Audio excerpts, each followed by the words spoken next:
Calorie counting ba o intermittent fasting? Mas effective pala ang IF. Healthline research shows na intermittent fasting ay mas sustainable at effective para sa long-term weight loss compared sa traditional calorie restriction diets. Kasi hindi nyo po alam na timing ng pagkain ay mas importante pa kaysa sa amount ng calories. Ako po, si Neil Brian Galvez at ito po ang Nurse Brain at hayaan nyong ipakita ko sa inyo ang tatlong advantages ng intermittent fasting. Una, insulin sensitivity improvement.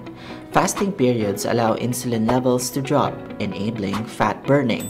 Calorie counts keeps insulin elevated throughout the day. Pero, mas powerful pa yung metabolic effects. Pangalawa, autophagy activation. During fasting, body cleans damaged cells, improves cellular function, plus growth hormone increases para sa muscle preservation. Pero, yung sustainability factor. Pangatlo, psychological simplicity.